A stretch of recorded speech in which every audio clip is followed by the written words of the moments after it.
Greeting for diversity and inclusion in higher titled Pursuing Excellence Through Anti-Racism Higher Education.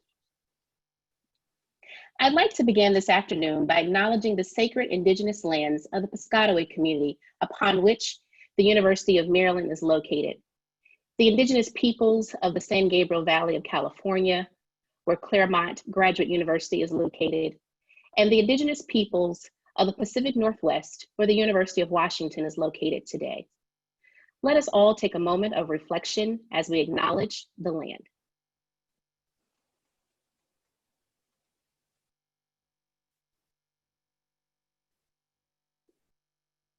Thank you. My name is Dr. Candace M. Moore, and I serve as an associate clinical professor in the College of Education and as well as the founding director of the Center for Diversity and Inclusion in Higher Education. We are very pleased to bring to you today an exceptional panel of higher education leaders and experts to be a part of the Center's second webinar on our series on anti-racism in higher education. We have a few programming notes for our attendees today. This webinar features closed captioning. Each participant may select to show subtitles from their, her, his device. Please remember to place your questions in the Q&A feature. Also, this session is being recorded. A copy of the recording will be available within 48 hours following the webinar via email to webinar registrants. We certainly would like to acknowledge our co-sponsors, the University of Washington and the University of Maryland's Office of Diversity and Inclusion. I'd be remiss if I didn't acknowledge and thank the Center's amazing team for helping to facilitate our webinar today. Thank you. We invite you to engage with us via social media during the webinar using the hashtag UMDCDIHE and hashtag Good Trouble. Honoring the life and labor of the civil rights giant and U.S. Congressman, Representative John Lewis. Let's remain committed to getting into good trouble for the purpose of promoting social justice. I'd like to introduce our moderator for this webinar, Dr. Roger L. Worthington, Professor of Counseling and Psychology and founding Executive Director of the Center. Dr. Worthington. Thank you, Dr. Moore. Good afternoon to all of you. My pronouns are he and him. Welcome to our program, and let me say I'll introduce our panel shortly, but before I do that, I want to frame our discussion with some introductory comments. First, let me say we're going to talk about some painful issues today of racism and social inequities, and that will undoubtedly feel activating to some people. These are challenging times, fraught with unimaginable tragedies of death and disease wreaking havoc on our experiences of the world we live in. And it's also a confirmation of the relentless systemic racism that plagues our society. And yet there's also hope that a critical mass of people across the globe will recognize that the work that we still need to be done to ensure that Black lives matter. So let us begin with some reflection. Let me ask a rather straightforward question. How many Black lives have been lost in 2020 to the police so far?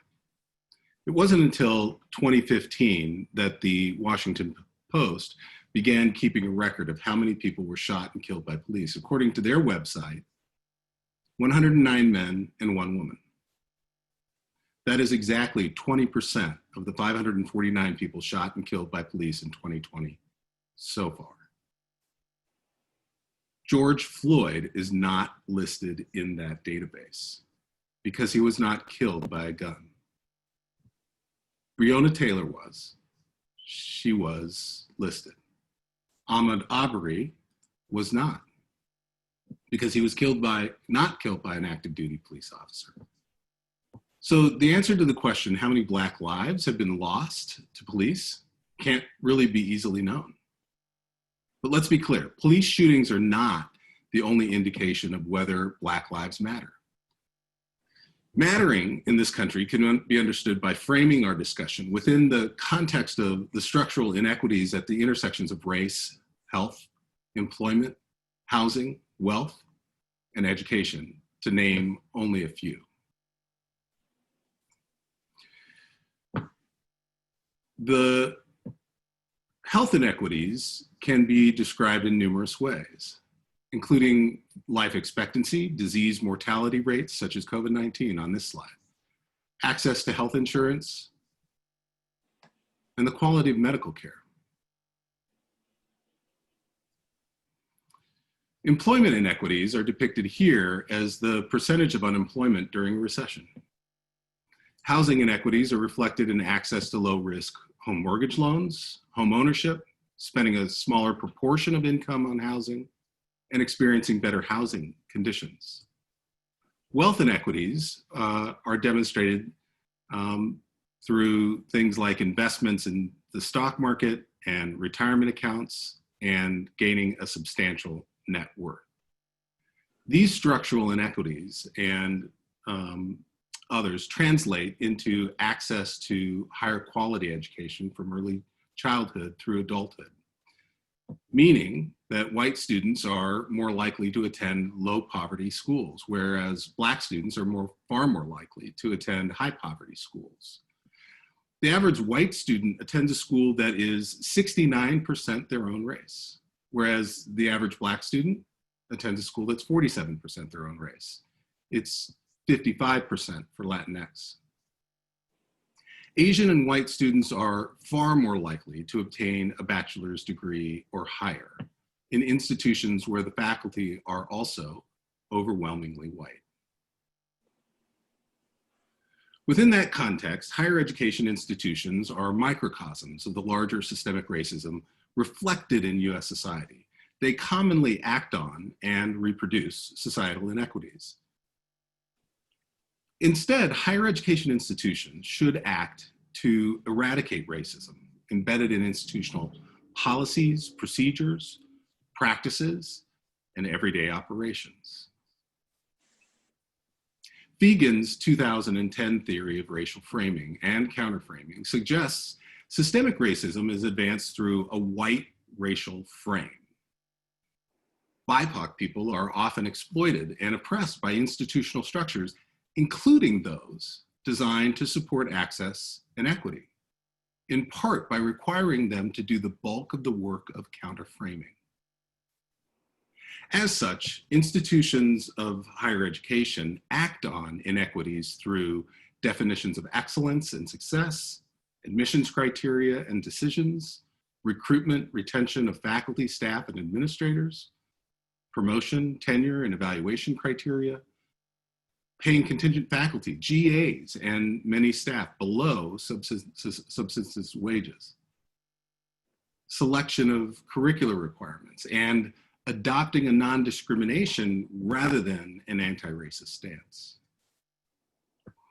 They reproduce inequities through graduates who do not represent the larger population, and minimally equipping graduates to provide anti-racist leadership in the world, failing to fully counterframe the whiteness-centered curriculum, developing and creating scholarship and creative works that perpetuate the white racial frame, relegating counterframing again to BIPOC students, staff, and faculty, and administrative hierarchies that reflect whiteness.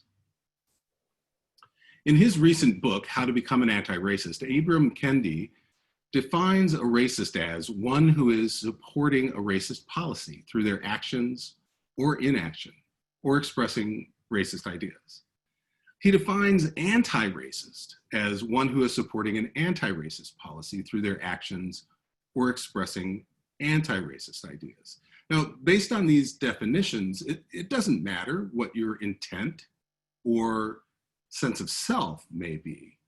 At one time or another, everyone has been a racist during the course of our lives.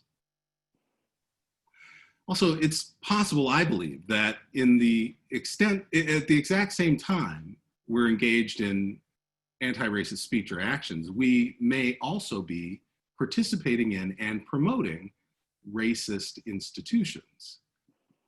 So as such, anti-racism must be pursued through both individual and institutional efforts. Therefore, institutional anti-racism is an active form of transformational change effort designed to alter the ways institutions overtly or covertly contribute to and maintain racial hierarchies, inequities, and injustices. An anti-racist institution must address threats to racial justice by critically examining standard operating procedures, policies, assumptions, beliefs, values, and the institution's underlying historical context. The work of institutions to become anti-racist must be cognizant of and attentive to the multiple identities of people within those institutions and the intersections of power, privilege, and oppression, both within and between groups, intersectionality. To be clear, the structural inequities I described in the first part of this presentation reflect the intersections of race, gender, health, employment, wealth, education, and power. Okay, let me pause here, and at this time, I will now move to our panel discussion.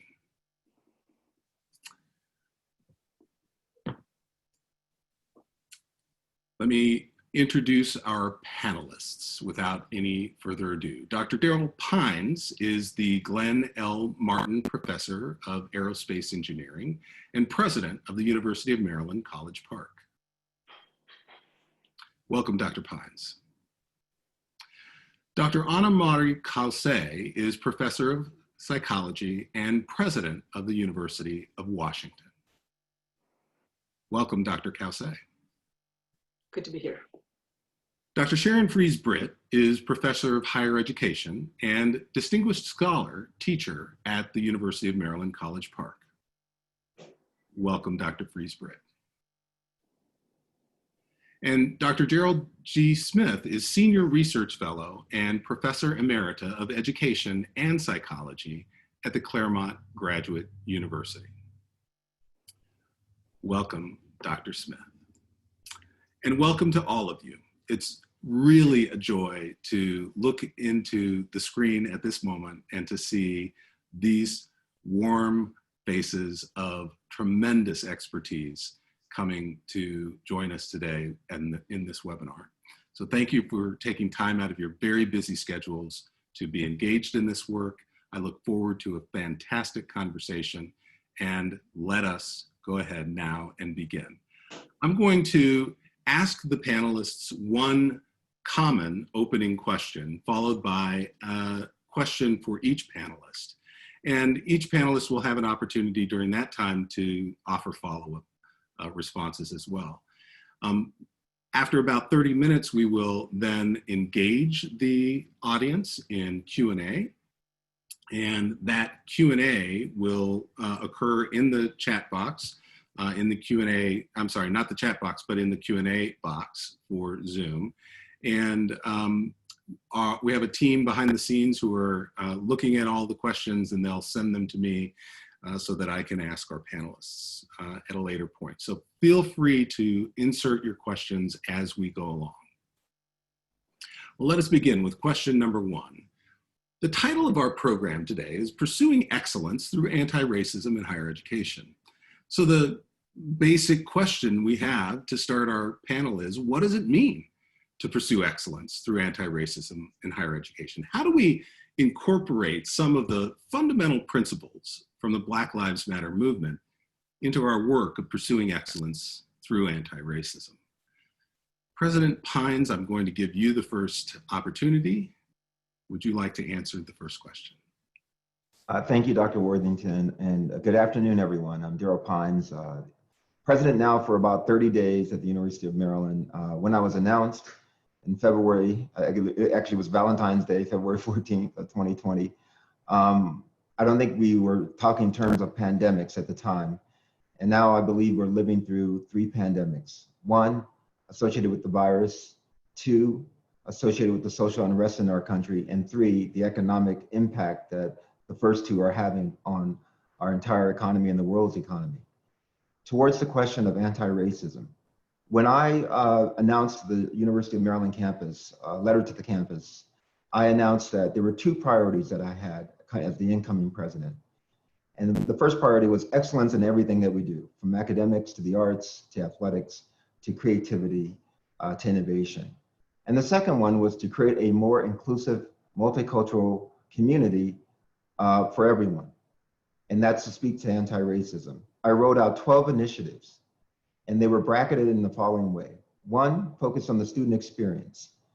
2, focus on creating a more inclusive environment. And 3, on advancing the academy. Let me highlight a few things as I speak to anti-racism and Black Lives Matter movement. One of the things that we don't do very well in universities is that we don't onboard our community to our traditions, our values, our culture, our expectations, our respect for one another. And so I'm launching this fall something I'm calling Terrapin Strong, which is our mascot name, but really it's a program for onboarding every citizen that comes to the University of Maryland with the same culture, values, expectations, and respect that we expect from them. In that program, every student, every staff member, every faculty member will go through what I'm calling hate and bias training, sexual harassment training. But what does it mean to exhibit Maryland pride? What it means to work in a team and respect one another from wherever they come? What are our expectations when we interact with one another? I have been doing this as a dean of engineering, and what I've learned that what it has done is that it's created a more inclusive environment. It makes every citizen feel that they can reach their full potential.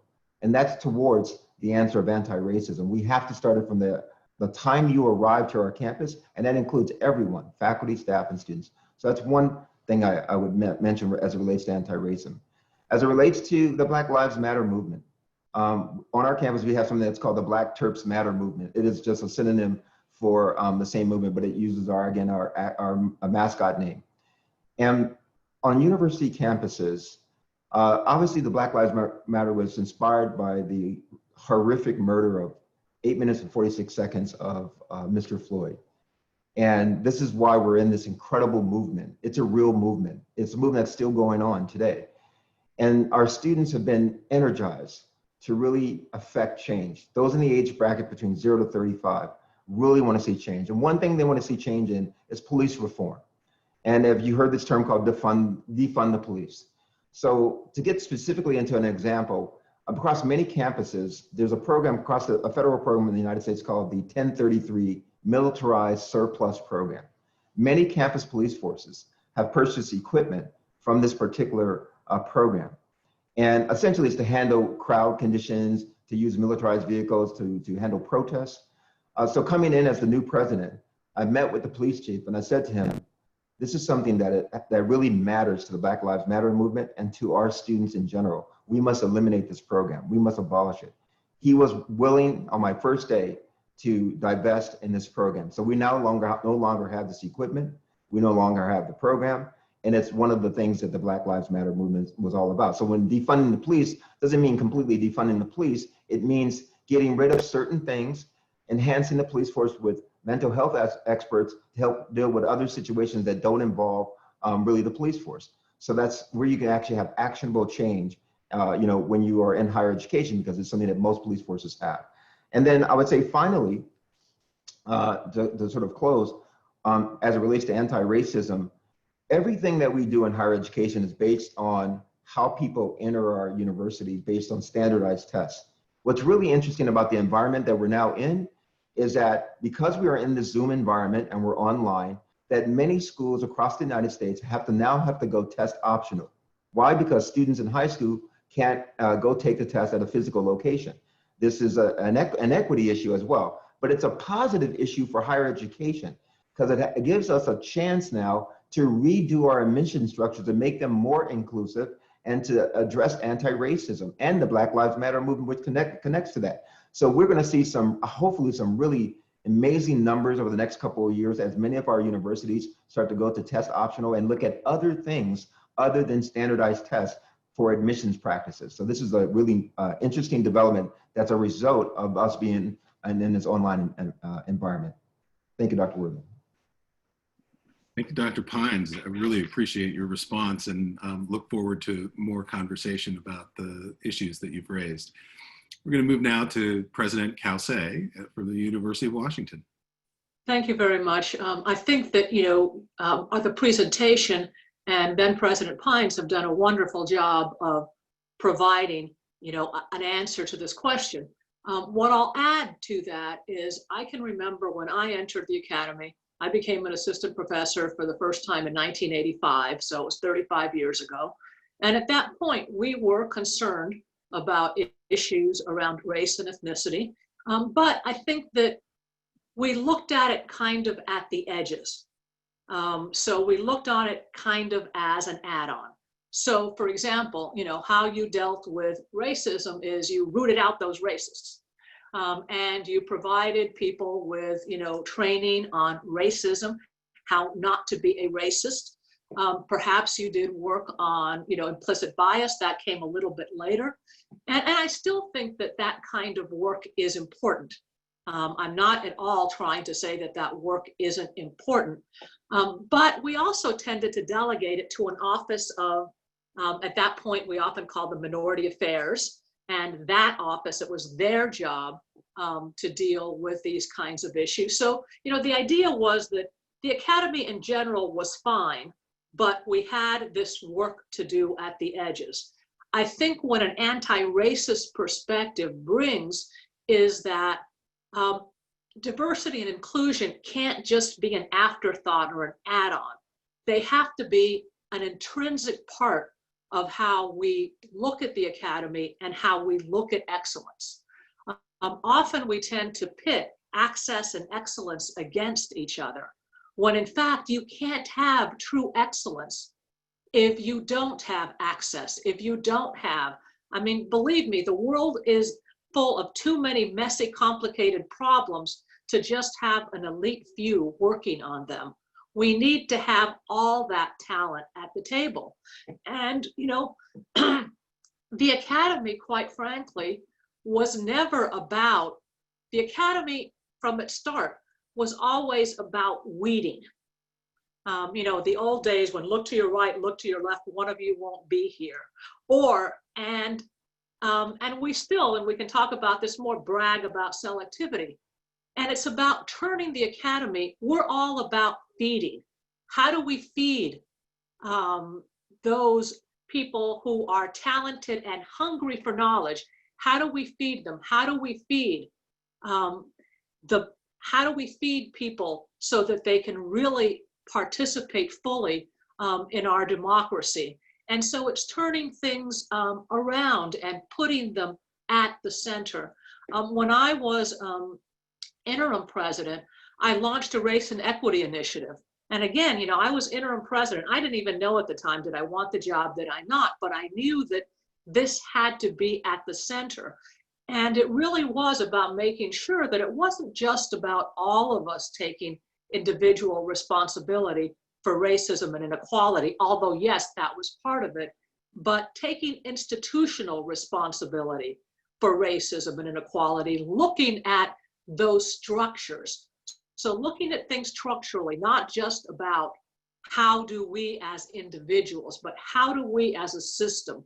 I think that, that President Pines talked about a number of the things that many of us as university presidents are looking at things like policing. And how do we do that on our campus in a way that you don't lead to the kinds of statistics that you presented. So it really is, anti-racism is about not just doing things at the edges, but bringing it into the centers, not just looking at it in terms of individual racists, but looking at the structures of our academies, the reward systems, the very perverse incentives that we have in place. Excellent. Thank you very much. I look forward to asking you a follow-up question momentarily about some of the things that you've raised. Dr. Fries-Britt. Thank you, Dr. Worthington. And just to the audience, thank you for joining us. I use pronouns she, her, hers. So I want to weave together what my colleagues have said in this way. For me, when I think about this question, what undergirds it for me is sort of the sense of citizenship that people feel they have in the academy, that they're real citizens of the academy. and that they're at the core of the kind of work, no matter what work they do, that we're expressing in society. And so for me, I go to more fundamental things. I think we're in a particular time historically. We've been at this through different iterations. And as we are watching the celebration of Dr. Lewis's life and his work on the earth plane, what we know for sure is we still have a lot of work to do. So I would tick off things like, I want us to have the courage to actually really look at the inequities in the face and then to decide to dismantle them. You heard some of that in President Pines' comments and President Kelsey as well. So we have to look at what we are doing. But to say that is not enough, because to do that takes work. It takes courage. So I really am mapping on courage to that, because we're in a unique time to actually show courage in the academy in ways that I haven't seen us show it. And what's related to that for me is that what we tend to do often is look at the deficiencies of people in our systems, like they're not able to be good enough to be a professor or a student in this program or a staff member who's directing a program. And I would encourage us for excellence to point first to the deficiencies in our systems and not individuals. Because what we ought to be doing, and this maps onto what President Kelsey said, you know, we really ought to be honing in and cultivating the human capital talent in our universities to serve our nation and our world. And if we do it and think of it that way, we won't look at what they're not able to do just yet, but how do we marshal the resources and support to undergird them? And then the other one for me is, and was embedded in your introduction comments, so I'll say it very quickly, and that is that this kind of work we have before us is going to require individual labor for the long term and collective labor for the long term. And we may come back to this later, but I really think it means that the investment we put into this means popularity may not be what is your highest goal. You may not be popular individually or even collectively initially. For the long term, a lot of our heroes and sheroes were not popular for a very, very long time. And so they moved the needle for us at such a time that we have to also be okay with that. And the academy doesn't necessarily like unpopular. And then when you ask about connecting it to Black Lives Matter, I'm going to go real. Anyone who knows me well knows I'm going to go straight from how I see this. One is breathing in the academy is critical. Black Lives Matter's philosophy is about the breath of Black people, the ability to live. The academy has actually taken the breath away from Black people in the academy. Yeah. Quite literally, in meetings, in ways in which we've done our work, do we feel empowered to speak our breath and to tell our truth? So I think this labor and this work is related to breath. Last two I would say is it's related to the freedom to intellectually be creative. I often say to my mentees and to other colleagues who we're often in these deep conversations of healing and restoration, I'll say to them, the academy's box is not big enough for you, because our intellectual ideas are narrowed down and pressed and suppressed in ways and used around language of that doesn't fit the traditional canons. Why are we only talking about Black students? And that doesn't allow our nation to grow. So the intellectual suppression of ideas is what I think Black folks and brown folks have had to deal with in the academy. And I'm gonna close with a real practical one that all my former students know I harp on a lot, and it came out, Dr. Worthington, in your comments and in your charts. We are much like the rest of the nation. You talked about it in one of your lists in anti-racist behaviors of the economic solvency for a lot of staff. I would say resources and economic resources, but not just the money part, that's a part of it, but what do we get access to from the beginning of a conversation of how to support us versus what we have to negotiate. And what I mean on a practical level is oftentimes when I'm in a conversation with a colleague and they say, oh, just go ask so-and-so for this. And I'll say, I asked for that, I was told no. Why do we have to negotiate time, all kinds of levels of resources? So I think the academy is a lot like Black Lives Matter in the sense of we're looking for our labor, our energy to be respected because we've put in enormous labor to build and move these universities. That's what I would offer. Thank you so much for your commentary. I'm really looking forward to, as the complexity builds, looking forward to more conversation. Dr. Smith, would you like to give the final response to the first question? Indeed, I just want to build on so much of what's already been said in my own impatience. And if I sound impatient at various times, I am really impatient for this moment and to capture this moment. And I'm thinking about John Lewis a bit, and two phrases come to mind. One is good trouble. And what I know about the Academy over the last decades is we make change either maybe because of good trouble and not blaming the people for bringing the trouble, but also sometimes we just have to deal with trouble. And we have an option now to move forward with good trouble, or we will learn the hard way with trouble. Right. And the other thing I would capture from John Lewis, this is about improving, creating a more perfect union. It is fundamentally about what kind of pluralistic society we want to live in, and can we live in it if we don't deal with these structural inequities that exist in our society that manifest themselves by the racial inequities we are seeing today with pandemics, with economics and wealth. And without a deep anti-racism agenda, I think we cannot be excellent. And as already been said, the excellence diversity conflict has always been there in this conversation for decades. By the way, it's been less the case for globalization and technology, where we understood, sometimes with difficulty, that things had to change. With this one, we keep pitting those two together. And the reality is we have to be clear that we cannot achieve excellence without dealing with these structural inequities. And we have to be clear in shaping that message. So what I want to say is that dismantling the visible and invisible structural inequities is not only essential to serving and addressing issues of BIPOC communities. And by the way, I want to thank you for introducing that phrase. We keep learning about language, and it allowed that phrase, Black, Indigenous, persons of color phrase, which is emerging now much more presently, really does allow us to acknowledge the complexity of identity and the intersectionality and the different narratives that come in addressing anti-racism work from different communities. So I really want to appreciate that reference there. I think it's very important.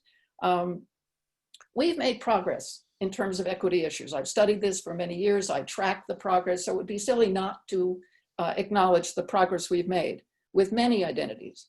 But the least progress that I've identified, all the research suggests, has been with respect to particularly historically underrepresented racial communities and its intersection with other identities. And unless we address these fundamental questions going forward in terms of access, success, thriving, breathing, I love, we will not and cannot be excellent. It's about who tells our story, who tells our history, who creates our knowledge. We are not going to achieve excellence.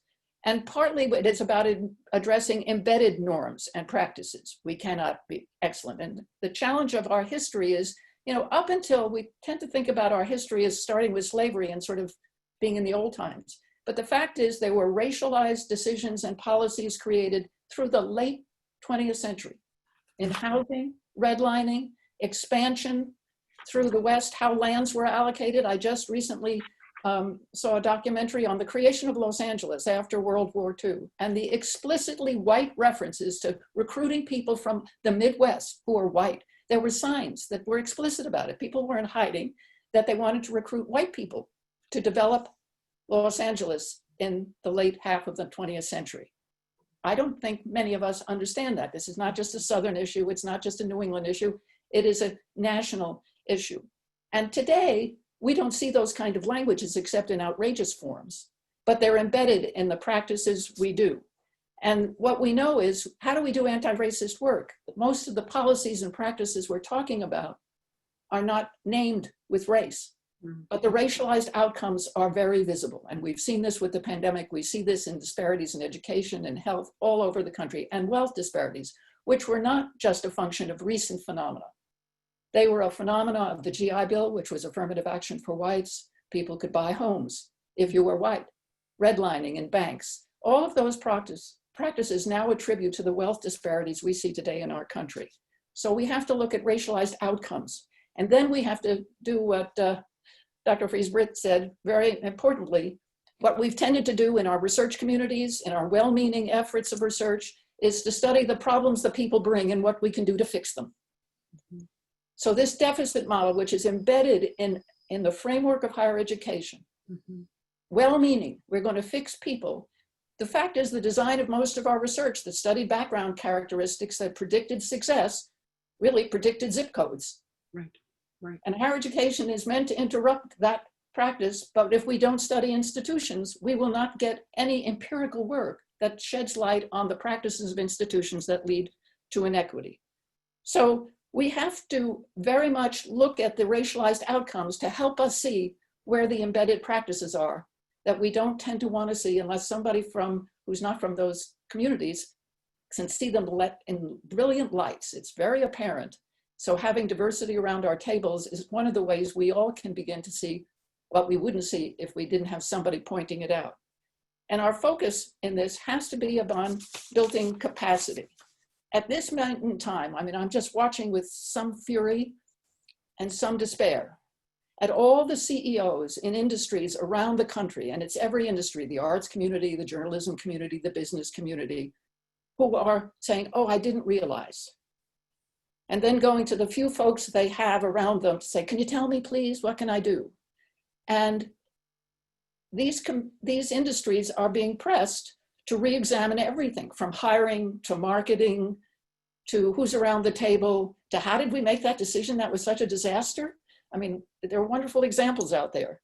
And what really compels me to have us think about this issue institutionally today is we produced all those people who are well-educated in our business schools, who have our PhDs, who have our bachelor's degree. We have been talking about preparing people badly. So doing anti-racism work, for me, really means opening up the full potential that diversity brings to solving problems and preparing leaders. And it can't be done, in my mind, without deep transformation, without diversity at all tables, without empowerment. Breathing is a good one, because too many people, if they speak, become a problem. And we have plenty of examples of that. And without the diversity of perspectives that diversity brings. It has to be an imperative. The research is really clear. It has to be an imperative, not marginal. It requires deep transformation. And the reality is, when we talk about higher education as being slow to change, well, not always. When we understood decades ago that technology was an imperative, a lot of people stood up and said, oh, libraries will close, books will go away, the academe will go to hell in a handbasket. Well, we'd be in a tough problem right now if we didn't have this ongoing development of technology in our society. And globalization as well. We understood that to be functional and viable, we had to do globalization, and we did it. And we understood that it was an imperative, but we had to build capacity. And we were quite intentional about building capacity in every domain of our institution for excellence. We understood that technology and globalization were essential for excellence. Well, we are now at a time to understand that dealing with anti-racism, building this in, dealing with racial inequities as a sort of traffic light for where we've got problems, is an opportunity to understand that anti-racism work in higher education is an imperative for excellence, but it has to be an imperative. It can't be something lovely we do when we can, or when we have an activism to push us. It has to be essential, and we've done it with other things. We need to ask ourselves, in fact, what did we do with technology and what are we not doing? Yes. With this. Thank you. That is a great start. And I want to just say that in all of your opening comments, you have brought forward so many very complex issues that it would be required that we spend double the amount of time that we have, talking about them. But, both, Dr. Smith and Dr. Caussé spoke pretty deeply in their opening comments about the foundations of the academy. How did we build this set of systems that we call the academy?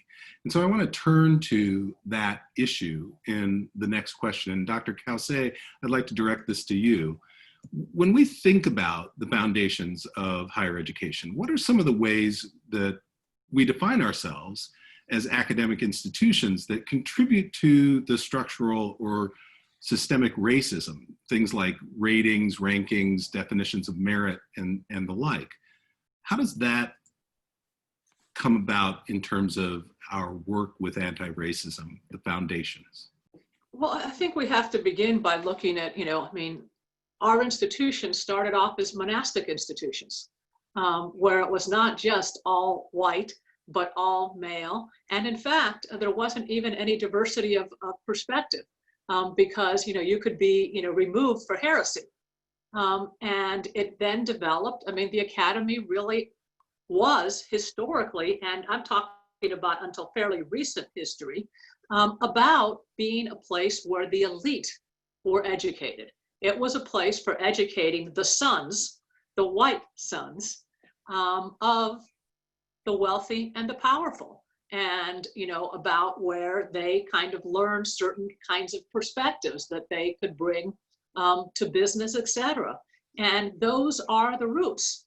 And we have to keep that in mind, because those roots in so many ways still persist. In fact, when W.E. Du Bois was debating Booker T about, whether or not what was best for African American, at that point males, vocational or a broad-based liberal education, he was arguing for the talented 10th, because that, it really was an elite, and we just wanted to make sure that, BIPOC people had their share of the elite.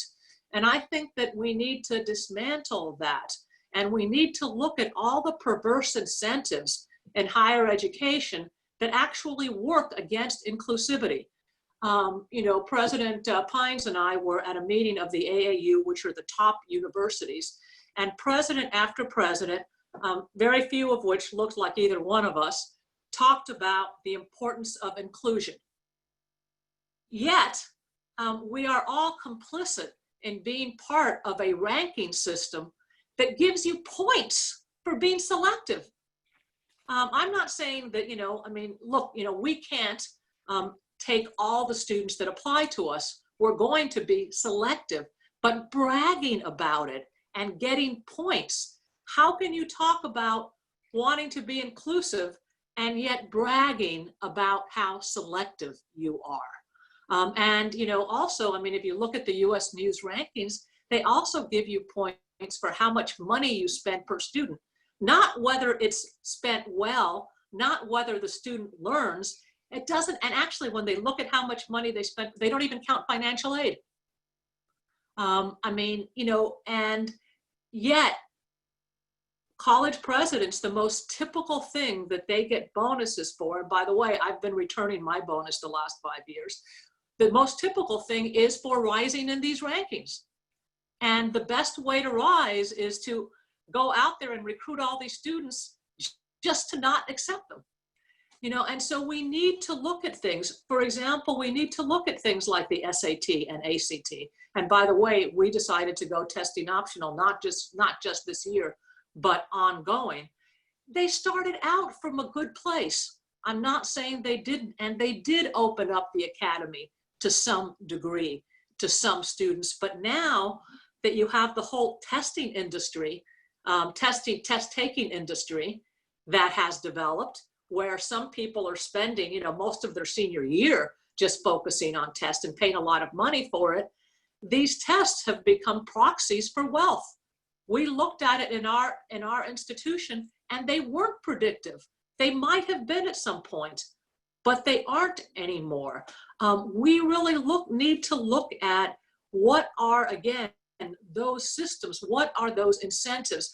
I am very happy that Harvard prevailed in terms of affirmative action, but I have to say, I think of myself as being fairly shock-proof, but I was shocked at the degree to which the way in which affluence was rewarded through things like legacy admissions, through things like donor capacity and whether their parents had actually given money.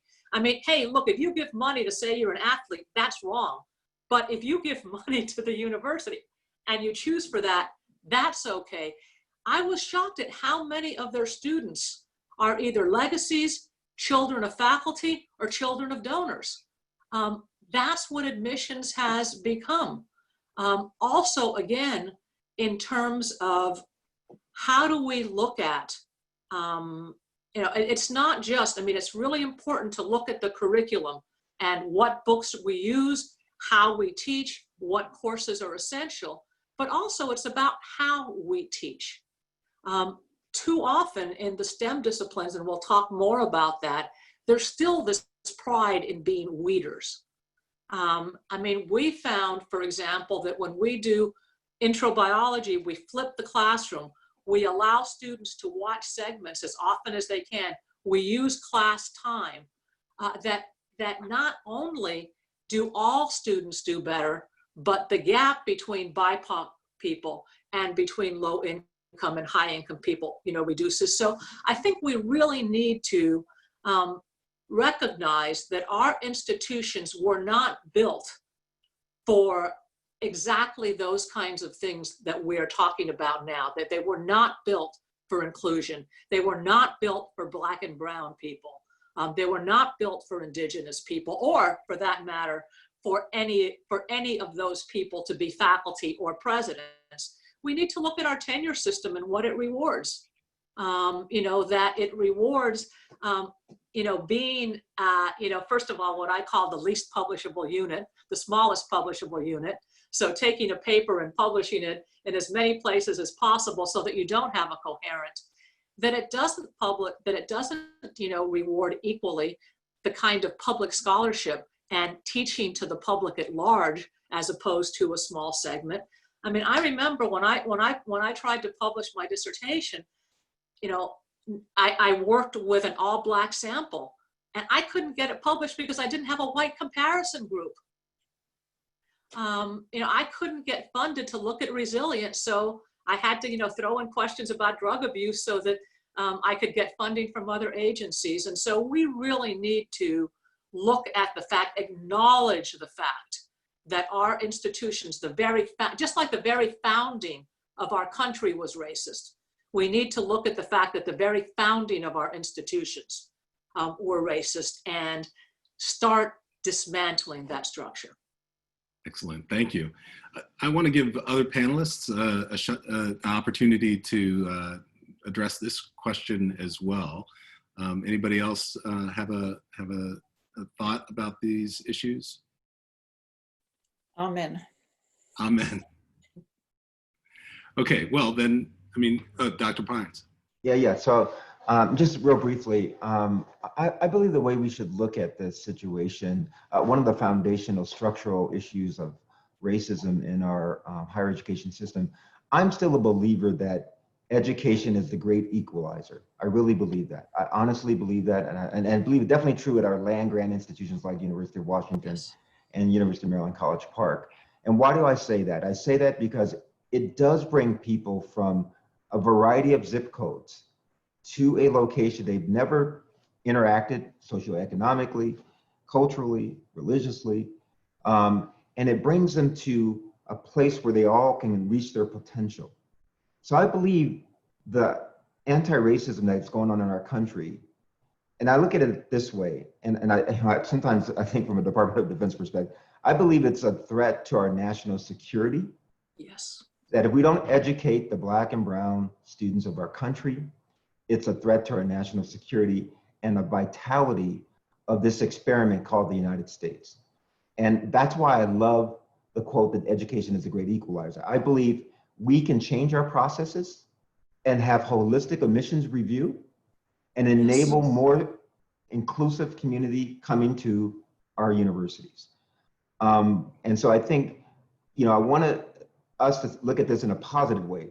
This is a seminal moment in the history of humanity, in the history of society.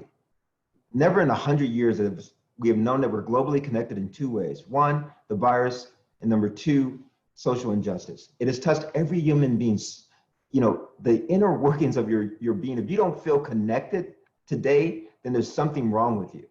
And if you don't see that change is necessary, then there's also something wrong with all of us, right? So this is a moment that we must seize. And these foundational elements that President Kalse has mentioned, we must change them to make them better, to make our country better for the sake of the United States and the world. Dr. Smith, you want to follow up to this? And then I'm going to ask you the next question as well. Just a quick comment is part of our history is, and I want to pay a tribute here to the historically Black colleges and universities, the tribal institutions, the special purpose institutions. If it weren't for those institutions, we wouldn't have the resources we have today. If it weren't for ethnic studies, we wouldn't have those resources. And so I think we have to, there's a lot we can learn from the conditions under which people can thrive. Yeah, if I might just add, because I think jumping on those two columns, I mean, I am a huge believer in that this is a moment where we can really make a difference. And I'm a huge believer in the power of particularly public universities making a huge difference in terms of, building the middle class. And so I'm not against rankings. I want to be clear. I think that there's many things that you should be ranking universities on, but rather than selectivity, it's which students do you let in? How well do they do when they get there? How much are you taking students and adding to their ability to contribute to society? How much are you adding to scientific innovation? So it's not that, again, it's not that we're, that I'm against rankings, but let's create the right incentives so that we're doing exactly what we've all been talking about. Excellent, thank you. Well, let's transition a little bit. So we've talked a little bit about, how this has come about, where the foundations of higher education have come from and how they've contributed to some of the issues that we see. And Dr. Smith, I do want to come back and ask you a question about curriculum. When we think of excellence in higher education, we're always interested in the curriculum, yet one of the central criticisms of higher education is related to ways whiteness has been centered in the curriculum, or that the curriculum arises from a white racial frame. So the question I want to ask you is, what does it mean to reimagine the curriculum? What are some of the challenges of doing that, and how do we advance our work in that area in particular? Well, thank you. And I think curriculum, and I want to do two things with curriculum. Our typical discussion about this is introduction or diversity courses or gen ed requirements. And part of what this is not just in the service of communities that have been excluded, but it's also about good knowledge. It's what are we teaching people? I was on a campus a few years ago, and a dean in social science actually said to me, race, class, and gender have nothing to do with the study of economics. I'm a psychologist, and there was a big article in one of the psychology journals to say that psychology would have no viability if it didn't deal with race, class, and gender. And you have to ask yourself, what is the assumption embedded that a field that I think has aspired to be a science, which meant disconnect from all complexity and do generic human being studies. And that's how we got the white norm, the middle class norm, the male norm. And so for me, the issue is not just in the kind of important work on focusing on diversity courses, focusing on the gen ed kind of things in the curriculum. I look at the major. What are we saying is important in majors? How are we dealing with these things, not just to be nice, but to actually say it's bad knowledge? What conclusions have we drawn? I mean, we can go all the way back to eugenics and ask, what bad conclusions have we drawn from bad knowledge?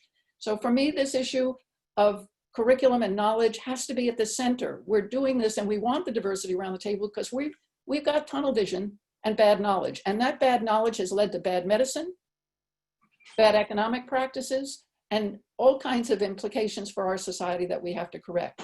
The second thing that connects to, for me, is research. Where are we? We tend to talk about access and success for undergraduates and graduation rates. I want to look at the doctorates we're producing. Dr. Pines mentioned the national security kinds of issues. And if I look at the doctoral production in our country, the fastest growing production of doctoral students has been international students, and it's lovely. Not only because they bring diversity, but actually because they need to be educated in how these issues play out in their own countries, by the way. It plays out around the world. But our capacity as a country rests on our advanced preparation. And we don't have the success there. We almost don't even monitor the success there. So doctoral research, the content of our research, everybody who's doing research should be able to understand the complexity of identities and how they play. If you're studying people, which people are you studying? Whose voices are being seen at the table? Or if you're studying environments that impact people. So I think about the recent work with the Sierra Club, where it's having to go, oh dear, what about environmental justice? What about lead in the soil in South Central Los Angeles? What about water in Flint, Michigan?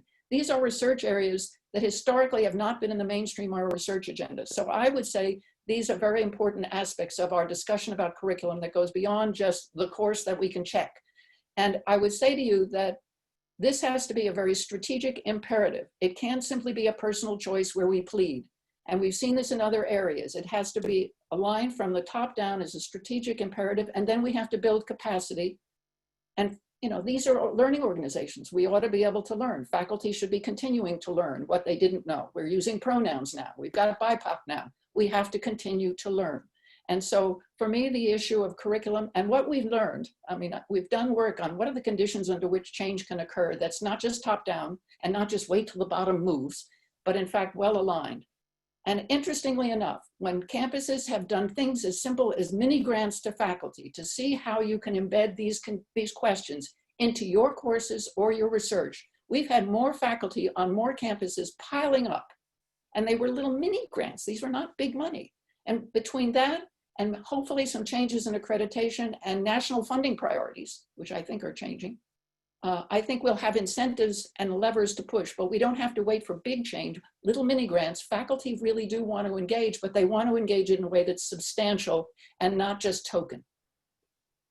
Excellent. And let me do something here where I'm going to actually be very time conscious, and I'm going to move on to the next question because I think it blends very nicely the commentary that you've just had about the curriculum and about the research and the scholarship to who we're choosing to be on our faculties. And so Dr. Pines, I'd like to ask you, what are some of the critical issues we need to address in responding to especially some of the student activists who have demanded greater diversity in the professoriate? In what ways do we need to prepare our faculties to teach with an anti-racism lens? So first, in terms of our activist students, which there are now many as a result of Black Lives Matter movement, we need to first listen to them. We need to learn from them. And then we now need to act and really truly actionable change. And so as it relates to the professoriate, we know that there are systemic structural problems in the way we sort of advance faculty into our universities through search committees. They happen at a microcosm of that level. And we need to change processes and procedures to ensure that diverse candidates have a fair opportunity to earn that job. And there are many things now starting to emerge that are starting to be best practices that we need to execute across higher education. One example is a policy that have been used across many universities is that in the finalist pool, that there must be a diverse candidate in the finalist pool before a decision can be rendered on that entire pool of candidates, number one. Number two, that there's an equity officer that's embedded in the search committee that practices the same procedures across all searches in a university and all searches in a particular college, so that there's a consistency of evaluation, a consistency of equity, a consistency of questioning, and so that a fair evaluation of candidates goes forward and allows people to integrate into the professoriate. And then, of course, it's a matter of money. There has to be resources committed to executing diverse faculty into our community. We have a moment here where I've been on this campus for 25 years at the University of Maryland. I've been a dean for 11 years. And I have to say, in the first time in my entire history here, that authentic conversations about diversity at the unit level is happening on these Zoom calls. It's never happened, it didn't happen in person, and it's happening on Zoom calls. People are emailing me, chairs, what do I need to do to set up the structures properly? This is exciting. There's a real opportunity to seize the moment across all of higher education to truly move towards a more diverse, equitable, and inclusive faculty. And we must seize the moment. And of course, we're in constrained financial environments, but we have to overcome that because the opportunity is now. And I believe these processes that we'll put in place will help us get there. And this is addressing one of the concerns of the Black Lives Matter movement, which is they want to see diverse faculty. Of course, they want to see diverse graduate students, as Dr. Smith was speaking to. So just going back to the graduate side, we need to have, again, there needs to be a national program and an imperative for domestic students, generally, broadly, going into graduate school. because they feed the professoriate. And we can't keep, and in this really polarized political environment that we're in, and the fact that we almost lost all of our international students just recently with one single ruling that we all fought against, we need to start building a pipeline of domestic US students going to graduate school, and eventually some of them coming into professoriate, and of course, some of them from diverse backgrounds. Thank you.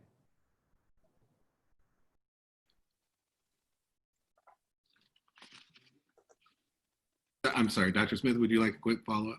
Just a quick follow-up. One of the things that I think, and it speaks to what Dr. Fries-Britt said, we need to make sure that the folks who are on our campus now see this moment as not just an emotional, another taxation on top of everything, but that they matter and that they are valued. Because one of the things I've observed that we have to stop, and we can stop, is a kind of feeling of hypocrisy that many faculty of color, particularly Black faculty, feel in encouraging students to go on to the PhD.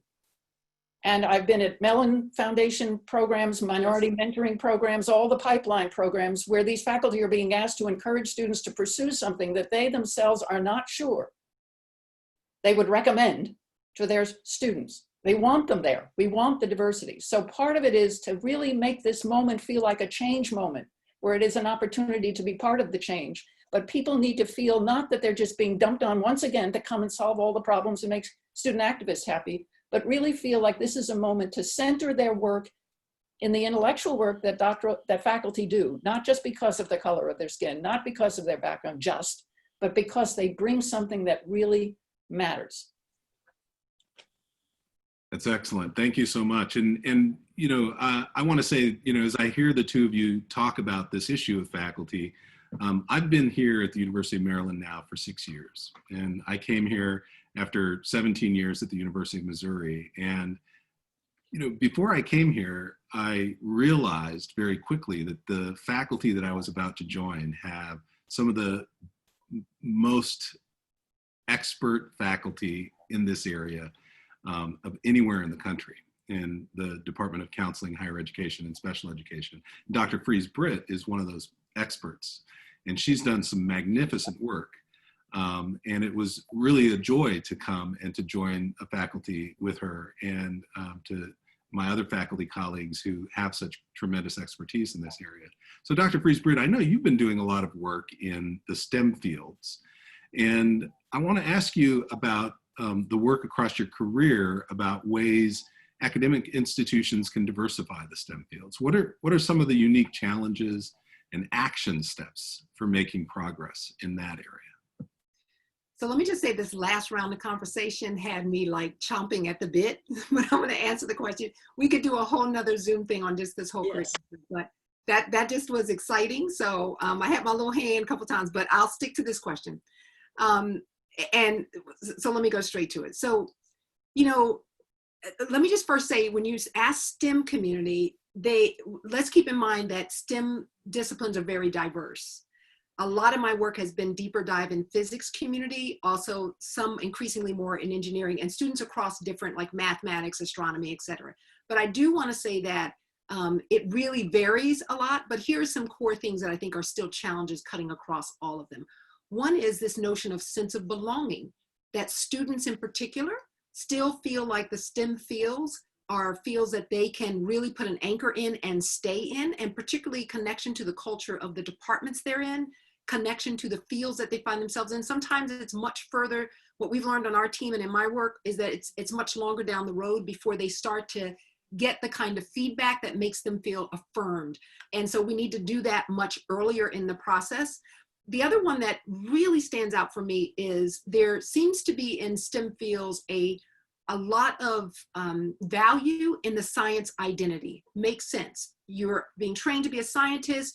You should see yourself as a scientist. But what that cultural emphasis on science identity has not necessarily built in is the other forms of social identity that are very relevant and important to particularly underrepresented minority students, whether it's around gender, whether it's around sexuality, whether it's around race. So there's a lot of work that has to be done. And it doesn't mean that science identity is not important.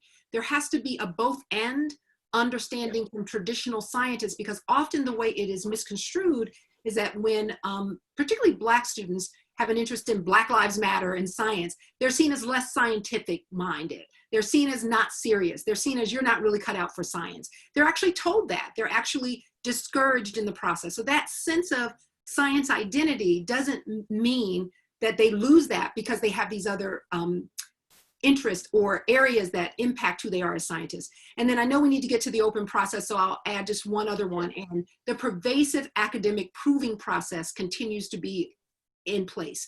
Like, and particularly for students who have gone to elite, speaking of elite top schools, and are going all the way through graduate programs, who are still questioned on how they earn those degrees or their competency from one class to the next. So even once they've proven that they can do the work, they're still questionable. And last thing, because it cuts across in this sense, is I want to center for a second Black women specifically around these conversations of race and racism, because the intersection of getting at the experiences of Black women often get overlooked, and on every conversation we've had, because even in the Black community around the kind of sexist kind of environment that can put in place for both women faculty and students gets missed. And then of course the racism kinds of issues broadly speaking and the sexism issues. So that happens for women in science, women who, Black women in particular, who are in the classroom, who get a double dose of this sense of you're not trying to be a scientist. Excellent, thank you. I want to give the panel an opportunity, one last chance to follow up, and then we're going to open up the Q&A with the audience.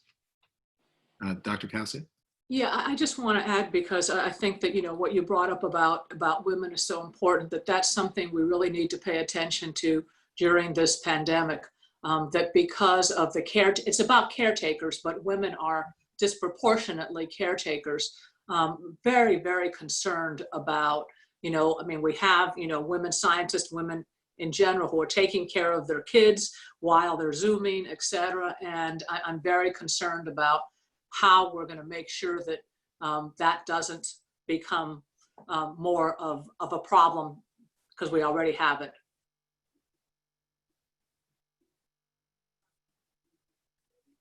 Anybody else? Dr. Smith? Just a quick emphasis about the intersection of race and gender in terms of women of color. You know, when the advanced grants were created by NSF, what you saw was the growth of white women in the sciences.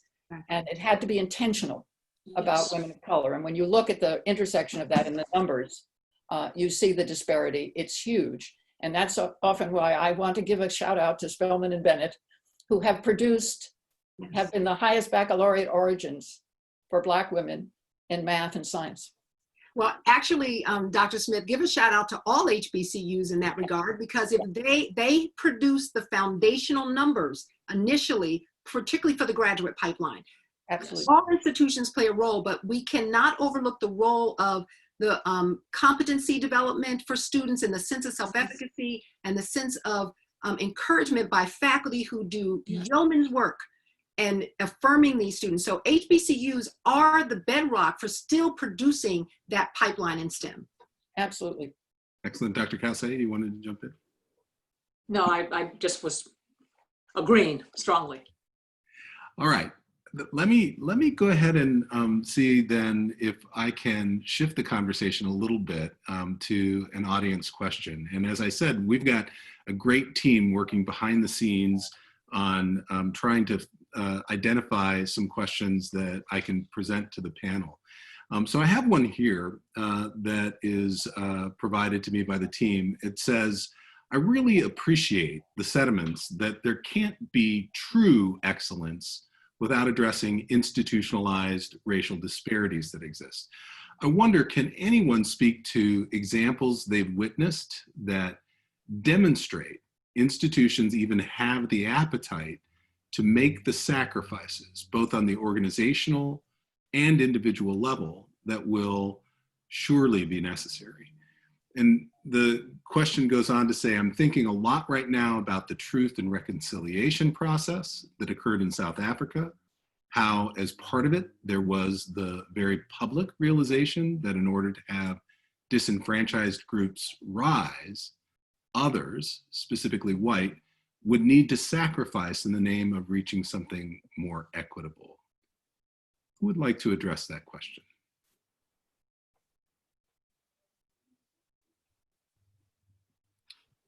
Anything about truth and reconciliation?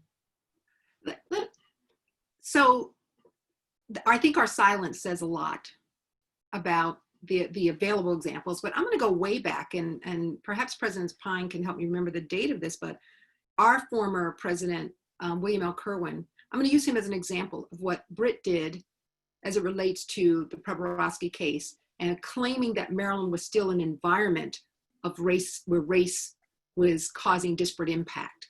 That in the 90s, I think was one of the few, and there have been other leaders, where he took the risk of, and knowing that we would possibly pay a cost for some of that, of stating the truth around that.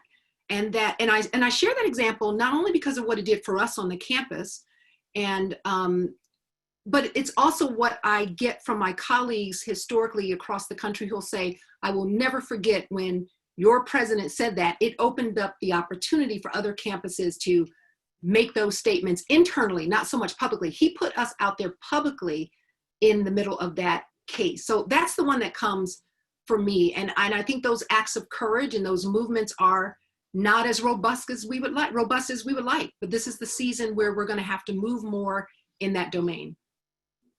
That's an excellent example. And you know, I think you're talking about the case in 1993 around diversity scholarships, and you know, that willingness to put himself and the institution out there in a court case, going all the way to the Supreme Court, really going to the mat to try to fight for justice. And in a separate meeting, Nancy Cantor, who was the provost of Michigan during the affirmative action cases there, said publicly their lawyers did not want to do it. And she had a conversation with one lawyer in particular and said, we're doing this. And they went to the mat as well.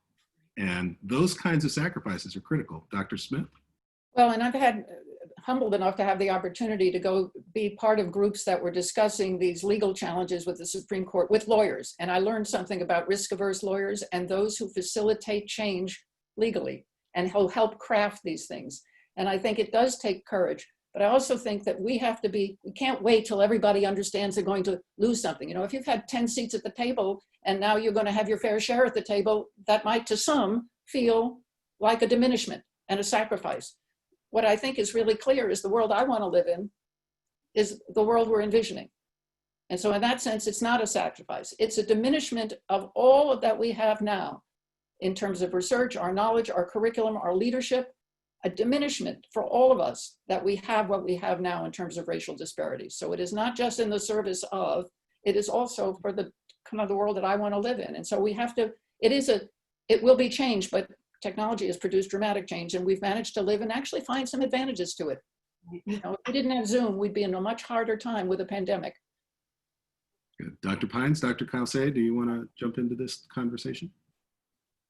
Well, I mean, I will just add that, you know, I think that the full, you know, I love the notion of truth and reconciliation. I think it can be very, very powerful. Some of you know that my brother was murdered by the KKK in Greensboro, and they, many years after, had a truth and reconciliation about what happened in that neighborhood, et cetera. And it was very, very powerful for all the people involved. You know, I think what's, that the truth and reconciliation has to be the academy as a whole in terms of the kinds of things that we're talking about. I think that certainly there are institutions that have done certain things. I think it was very brave, for example, Georgetown, to, you know, admit that, hey, they actually sold slaves to, you know, increase the equivalent of their endowment or whatever at the time. I may not have the details, you know, correct. I think that, you know, right now we are all in the process of looking at the naming and iconography on our campuses. You know, in some cases, they're clearly Confederate statues, but in other cases, you know, we're looking, you know, at what are the names of various, you know, buildings on our campus. We did some of that at the beginning of at the first stage of the Black Lives Matter. We will be doing that again. So I think that there certainly are pieces. I think that, for example, in the Academy, we started this American Talent Institute to try and more directly bring in Pell Grant students in and admit, I mean, it was very interesting that, you know, when some place like Princeton, it may have been 17, but they started taking transfer students, something that they'd never done before. So, you know, so I think some of that examination is happening, but I do think that it's piecemeal. Each institution is doing it in its own way, which I think is important. But I think that that kind of broader, doing it, the academy is large as a whole, doing it holding hands. You know, I think that part of what's very difficult is that, for example, you know, people worry about if they are the first to say, I'm not going to participate in US News. What will that mean for my admissions? And, you know, and I think that, you know, it is important for us to do this more than, I mean, yes, it is important for us to do this within our institutions, but we also need to do this as a group. Excellent.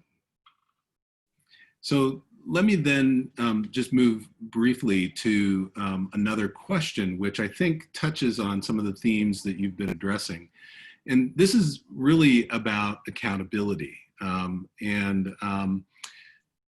You know, part of what you've been talking about so far is, I think, directly related to accountability.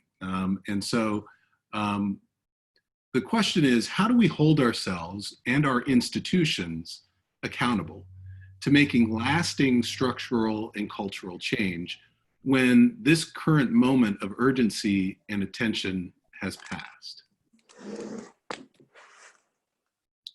Who would like to address that? I'll take a stab. So, you know, universities now, this is maybe new language for some of you, but are working towards these accountability dashboards. Diversity dashboards have been discussed, and they're still in their embryonic stage. You know, some are qualitative, some are quantitative, but it's really to that they live beyond the president, they live beyond the deans, that they're established usually in the Vice President of Diversity and Inclusion Office or in the Office of Diversity and Inclusion, and they are to hold all of us accountable about our goals as they relate to our diversity and inclusion strategic plan.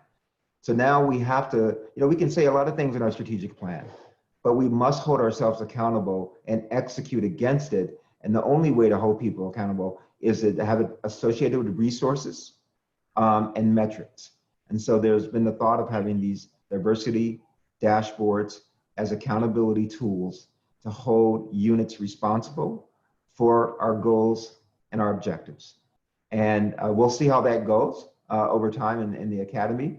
I don't think they've been used very much over the last 3 or 5 years, but they're starting to be used more and more against plans. So. Good. Dr. Smith? I have spent a lot of time on the question of metrics and accountability, and I can tell you, and let me just be frustrated. I can go to any leader in an institution and find out what the advancement goals have been for the last year. If in the 2008 financial meltdown, if an advancement person had said, can't raise any money because everybody's hurting, they would have been fired. But what we have with diversity plans and metrics is too much about programs and projects. If you ask people, what are you doing? It's about programs and projects. And what I want to say is there are basic metrics, at least to enter. I want to be able to ask not only what are the demographics of your faculty as a whole, but how about in the faculty you've hired for the last 5 years, what's the racial and intersecting with gender profile and in what schools? And the accountability part goes down to deans and departments because people allocate lines. We've got toxic departments that everybody knows about, but nobody wants to deal with, but they still get lines for hiring. I want graduation rates, retention disaggregated. You know, I'm worried in California, as we are very proud of becoming a majority minority state and the Latinx population has grown. I'm worried about the absence of paying attention to, even down to Chicanx, Mexican Americans. So there's simple metrics, and I think at all levels, those data need to be there the way your budget data is there, the way your enrollment data is there. They are simple metrics, and they shouldn't be taking 5 years. Right now, what is your disaggregated graduation rate by school? What is your faculty hiring last 5 years by school? And that tells us whether we're making progress on these issues, and they're there and they can be done, but they shouldn't just be in the IR office in a 30-page report that sits there. You know, as I hear you talk about that, I recall numerous conversations that we've had over time and the frustration that lingers from a long career of studying exactly that.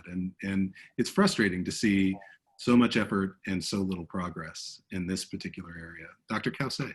Yes, no, I want to agree with everything that's been said. One of the things that we've started doing is developing a diversity blueprint.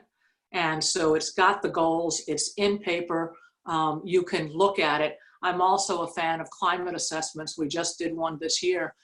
So I am all in terms of metrics and accountability, but I just want to raise a little caution is that sometimes we get into focusing on things that we can measure and ignoring some of the things that we can't. For example, I think as an academy, we undervalue teaching, partly because it's so difficult to measure excellence in teaching. And I think that that has hurt women and BIPOC people more than it has in terms of quality of teaching. What kind of mentorship, what kind of, are you giving to students? So I want to be 100% clear. I think we need to have very clear metrics, but we also need to realize that sometimes, we get into focusing on those things that you can measure. There's some things where the measures are a little bit more, that's part of why I like things like climate surveys, that it's a little bit more difficult to put a number on, but that are also very, very important. I'm particularly concerned about that, less in terms of students, but more in terms of faculty. Can I just reemphasize that, Dr. Worthing, real quickly? I totally agree with President Kause, because you could have all the great numbers you want, but do people feel great at your institution? Do they feel that they are valued, that they can contribute positively? And that is a climate survey and assessment that she's talking about. That's so important. Even if you have a small, poor number statistically, if people feel like they can reach their potential, that's important too. That's actually even more important than just statistical numbers. So. Excellent. Very quickly, Dr. Smith, and then I'm going to move on to the next question. Well, I just remember that climate surveys often become multi-year efforts, and listening to people and whether they're thriving. Would you recommend this place? Would you recommend it to someone else is very important. The other thing is we've just done some work on stuck-it associate. If you want an indirect measure for whether people are thriving and going, look at who's stuck-it associate at your institution, and you'll see what Dr. Kause described. Excellent. Let me turn a little bit, just a little bit of a shift here in this next question. And Dr. Fries-Britt, I hope you'll have an opportunity to contribute. The question says, I will be the first to admit that faculty are important in helping to advance the curriculum, but staff at our institutions play an important role in helping to shape the co-curricular experiences of our students and are so often on the front lines with students day in and day out. How do we create intentional opportunities to prepare, educate, and support staff on our campuses to engage in anti-racist actions? So I'll jump in. First of all, as some of you know, I started my career in higher education as an administrator, did the detour to academic life 26 or some odd years ago, totally unexpectedly. And so I have a high value on the role and positioning of staff in general in the university, but particularly also engaged in teaching. And we certainly see a lot of that happening on our own campus, but around the country. And, I think a lot of the educational efforts around anti-racism and diversity work actually is more focused at administrators than faculty. Faculty are the ones who need to understand that they need to learn a lot about their own biases, their own racism. And so I think we do some work. There's certainly a lot more that need to be done on our campuses to prepare and give our staff the opportunity to learn more, but also be engaged in the co-curricular experience, which many of them are in various ways. But I think it's, I often say that I'm a better professor for having been an administrator. And if I was to ever go back to administration, I'd be a better administrator for having been a professor. And so I think some of what also needs to happen is to not just sort of categorize folks, but to look at ways in which we blend opportunity structure for people to even learn together on some of these issues. So yes, we need to do some of that development for staff, but we also need to have the environments where we understand that the opportunity to learn, engage becomes richer when we have the spaces to talk about what does that mean as an administrator. And last thing I'll say on it is, the reason why I say this is that I never understood, I used to say the faculty were the strangest people I ever met when I was an administrator, because I had no idea why they seemed to be uncooperative, why they acted strange, why they seemed to have this whole disposition.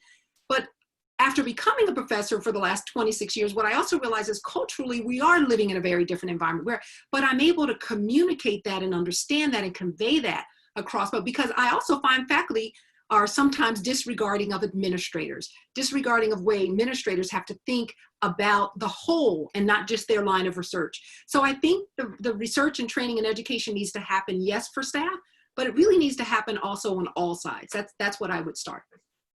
Okay, so we have reached the last couple of minutes. I want to give just a very brief opportunity for anybody who wants to follow up on that response before we make some closing comments. Yeah, I just want to say that I think staff is critical. They do the advising. They are there day in and day out with students in all the student activities. They're there with students in the dorms. They are absolutely critical. And if we don't look at them and the role that they play in making an environment, we are losing a huge opportunity. Absolutely. Thank you, Dr. Smith. And they are in the front offices of the financial aid office, the registrar's office. When a first generation student comes in and says, I didn't know what dropping a course was. Is this a can-do orientation for students or a can't? 90% of the student interactions are with staff. But I also want to point out in the pandemic, when we're cutting budgets, I'm looking at who are our lowest level staff, our food service staff, our groundskeepers, and how do we communicate to them that we value? It's nice to say front line, but how do we value when we're struggling with budget cuts? Because that is where the differential impact will also occur, whether it's adjunct faculty or groundskeepers. And I think we communicate a great deal by how we handle these difficult decisions and how they differentially impact which staff we're talking about. Thank you. Dr. Pines, I think you wanted to jump in very quickly. I know you have to run. No, I didn't want to jump in. Okay. I want to just take this moment to say we could probably continue this conversation for another couple of hours. I certainly could with all of you. I really want to thank all of you for taking time out of your very busy schedules, and Dr. Caussé, especially for you on vacation as well. Thank you. Dr. Pines, welcome to your new post. That's been coming across the Q&A as well. Dr. Fries-Britt, it's a pleasure to work with you as always. And Dr. Smith, thank you so much for bringing your expertise to the table today. Thank you to everybody for this really invigorating conversation. Dr. Moore, would you like to join us and give some appreciation as well? Indeed, thank you so much. We certainly would like to acknowledge those who have supported our broadcast today. And thank you to each of you, inclusive of Dr. Marvette Lacey, Dr. Kelly Slay, Daitu DeSasa, Ms. Elaine Henry, Jeff Mara, the Office of Diversity and Inclusion, and also the University of Washington. We'd also like to acknowledge Ellen Culleney as well for her efforts. Thank you to all of our attendees and panelists, again, for participating in our webinar on anti-racism in higher education. We invite you to learn more about the center via our social media platforms and also our website. And of course, as always, please remain safe and well. Thank you.